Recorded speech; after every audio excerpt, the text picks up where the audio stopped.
this is what they're trying to achieve. They do not care about the rule of law.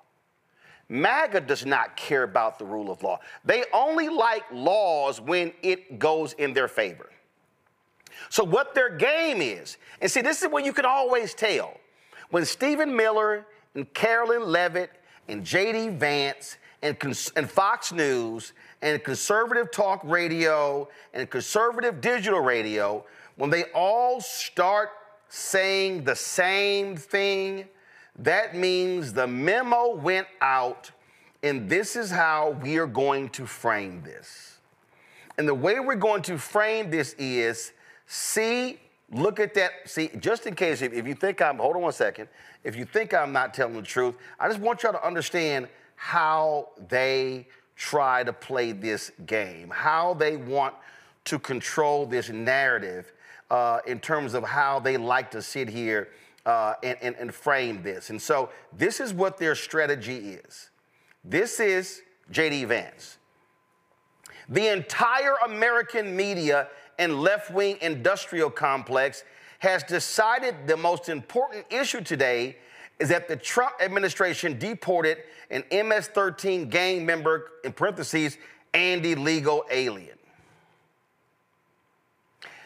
They want to say, see those Democrats?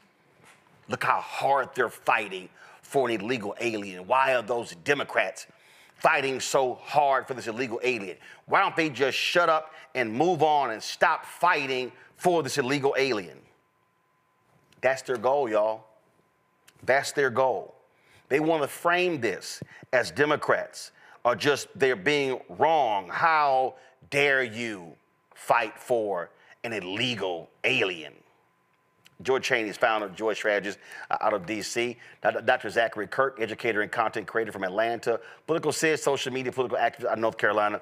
That's the ball game right here, Joy. It's real simple. They want to frame this as all those Democrats care about are illegal aliens. They don't care about y'all. They don't care about, they're just defending the deportations. They don't care. They don't care what's going on. And so they want to create it. It's us against them. It's white Americans against the rest of those brown illegals. That's right. I mean, their goal is to divide us. What they're not saying is, in a court of law, you can say anything on TV, but in a court of law, they have not gone on and said, this man is a member of MS-13. Here were the evidence to deport him. Here is why we did it and what we're going to do to fix it, because they're not going to get any barred attorney to go out there and assert those things. It's one thing to do it from a podium. It's another thing to do it in a court of law. They're not going to go do that. This is ultimately not about any one person. It's about all of us. It's about the rule of law. If Donald Trump can do this with this test case, it's why he started with so-called undocumented people. He started with undocumented people. Then he moved to people who were here legally, even though they weren't citizens. That's the category that Mr. Garcia finds himself in. He has an order that says he can't be deported to El Salvador. He can be deported other places, but not to El Salvador. Now, that could be because there's some kind of special danger to him there. We don't know, right? We need more evidence. The reason to bring him back isn't so much because he's going to stay here. It's because a court said if you were not sent away legally, you did not have due process, you have to be brought back for due process. The Alien Enemies Act can work, but it must be done under the guise of due process. You must facilitate his return. And saying that if he miraculously escapes the prison, you'll let him get on a plane is not the same thing as facilitating his return. Being able to go to your embassy and ask for his return, right, and to facilitate it and say, we would like him to be returned, we made a mistake, that's what facilitating the return is. Right. So there is something going on here that is dark and ugly. So the thing here, Zachary, is simple. First of all, it's real simple what they're doing. They flat out want to make this sound like we're getting rid of these people. The Democrats are trying to keep them. They don't care that they're breaking the law. They don't care that they're defying a federal judge's ruling. They don't care. And these federal judges are going to have to wake up, and they're going to have to start jailing people, literally saying, okay, Stephen Miller, okay, attorney, slap their ass with handcuffs and then put them in the jail, because clearly y'all don't want to pay attention. Y'all don't want to follow the law, so you're going to cool off in the federal jail. Absolutely right. Absolutely right. This is so much bigger than what is happening with one father from Baltimore, Maryland, who is being detained and who was sent over to El Salvador to a concentration camp. My prayer is that he is still alive. My prayer is that he is still with the living, that he can be returned to the United States to go through due process. This man may be MS-13. I don't believe he is. I don't believe he is. I believe that he's a person in this country seeking asylum who has earned the right and has gone through the legal process, whose wife is an American citizen. Democrats are protecting the people in this country who are having their rights stripped away illegally by an authoritarian government, an authoritarian regime, an authoritarian administration that we put in through democratic process. And so Democrats in this country are fighting for those people, fighting for every single one of us. Donald Trump, Pam Bondi, his administration, Republicans who are elected, are using this as their test case to push against the separation of powers that exist in our government and take over power from the judiciary, to not only ignore federal courts, but to ignore the rule of the Supreme Court. Even Clarence Thomas, Justice Clarence Thomas, the most bought and sold man I have ever seen serve in American politics, sided with the majority and said this man should be brought back to the United States, and regardless of what he has done or will do, deserves due process as guaranteed under the Constitution of the United States, the 14th Amendment.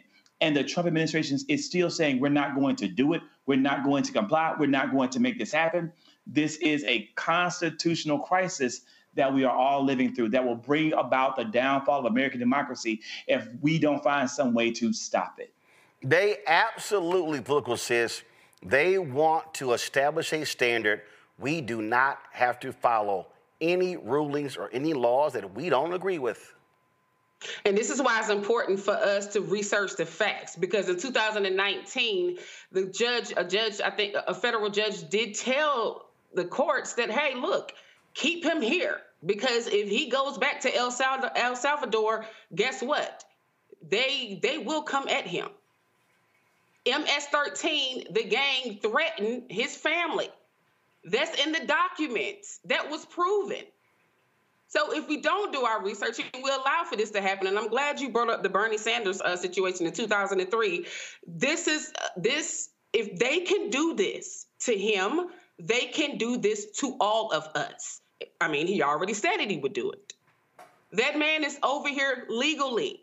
Judges told him to stay here. They said, keep this man here in America. He is at risk for losing his life. And yes, I hope he is alive today. I hope he's alive. So if they can do this to him, they can do this to anyone. This is not a joke. And I'm telling you, do not be surprised if a Black person is next, which I fear is going to happen. See, I just need people to understand the level of idiocy we're dealing with here. And also, the goal is to terrorize people. This took place in New Bedford, Massachusetts. Federal agents caught on video smashing the car window and arresting a Guatemalan immigrant with no criminal record as he and his wife awaited their attorney to arrive at the scene. An undocumented Guatemalan man was arrested by federal agents after they smashed his car window. Cell phone video shows Juan Francisco Menendez and his wife surrounded by federal agents after being pulled over in New Bedford, Massachusetts. Francisco Menendez called his lawyer for help, and she told the couple to hand the agents her business card and tell them she was on her way. A federal agent is heard telling the couple in Spanish that they can either do it the, quote, easy way or the hard way before threatening to smash the car window. Minutes later, video shows an agent smash Francisco Menendez's car window with a hammer.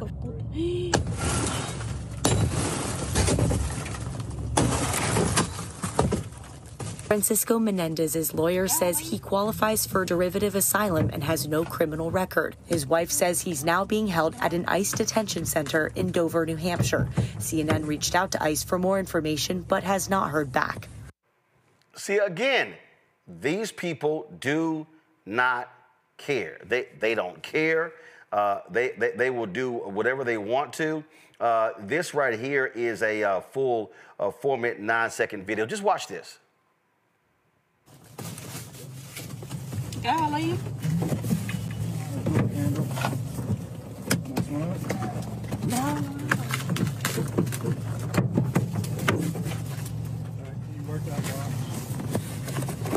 I can't reach it. It's up by her. Here you go. No esperaron a que la abogada se presentara, que llegara acá con nosotros y rompieron el vidrio.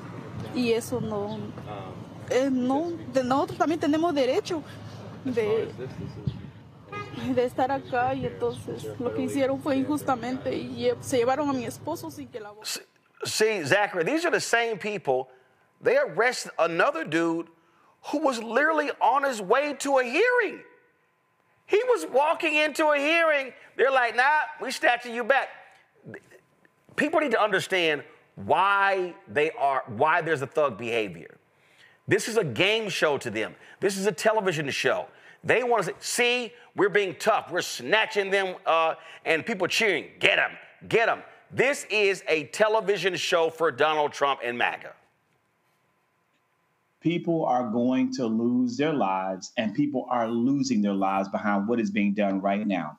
And every single Black person, because this is about the voice of Black America, and that's what you are, that's what you do. And the majority of your audience, they're watching this, they are Black. They are members of the Black community, just like me and you. You need to watch this, because in the same way that they're coming after our brown brothers and sisters, they're going to come after us in the exact same way. They start with one group and they continue it over. That is what this is about. And they are pushing the limits of power to see who they can get away with it on, and who's going to stand up, who's going to fight back, what kind of public outrage is going to be, because that's the only mechanism and measure of control that we have at our disposal to fight back. This is criminal, what they're doing. They know it's criminal, what they're doing, and they're seeing just how far they can take it. Political sis, watch this video here. When they ask, do y'all have a warrant? Do I have a warrant? Listen to this.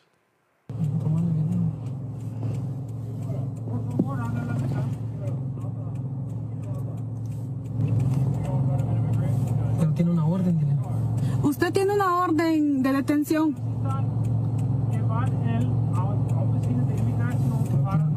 Tiene una orden. Pero, disculpe, ¿tiene una orden? ¿Qué? ¿Tienen una orden? ¿Me puede oír? No. Que si tienen una orden de detención. ¿Una orden, no? Pues sí, una orden. No.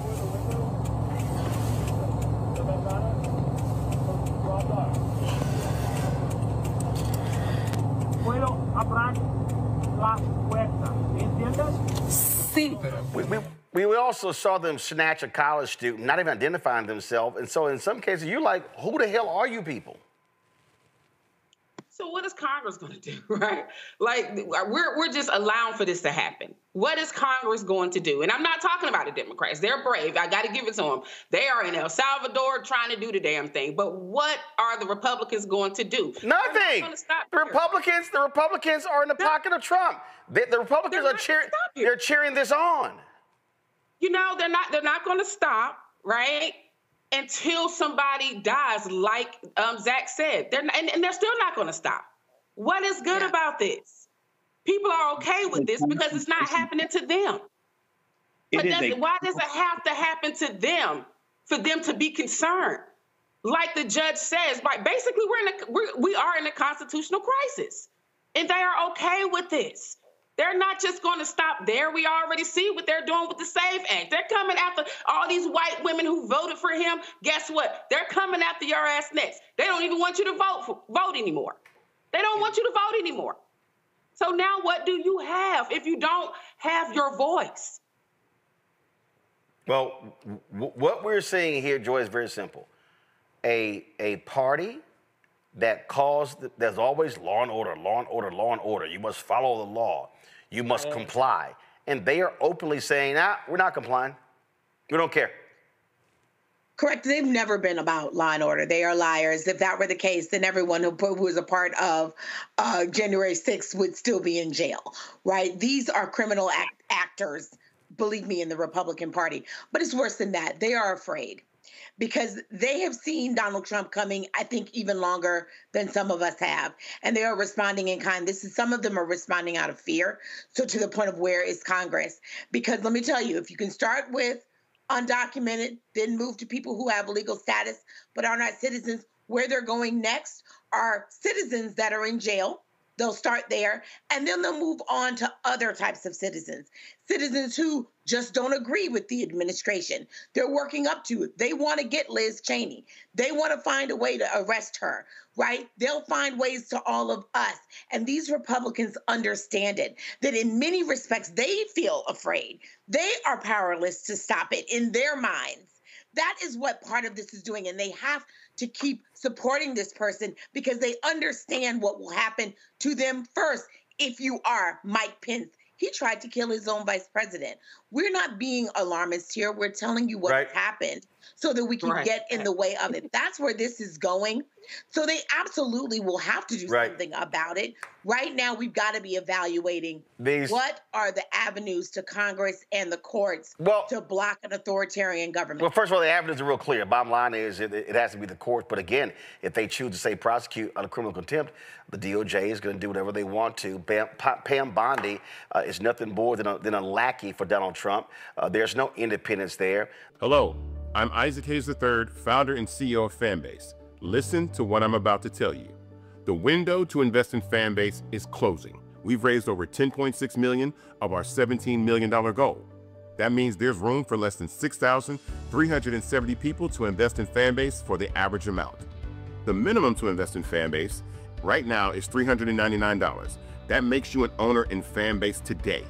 Go to startengine.com/fanbase to invest. Why? Because current social apps have taken advantage of users for far too long, with content suppression, shadow banning, harmful racist content, and no real tools for monetization and equity. Fanbase has over 1.4 million users and counting, allowing anyone to reach all their following and monetize their content from day one. Social media is the new TV, and whoever owns the apps that distribute that content have the opportunity to own potential billion-dollar companies. While big platforms with uncertain futures are failing to serve their users, Fanbase is stepping up to fill the gap. Don't wait until it's too late. Invest now, invest for yourself and your future. Go to startengine.com/fanbase and own the next generation of social media.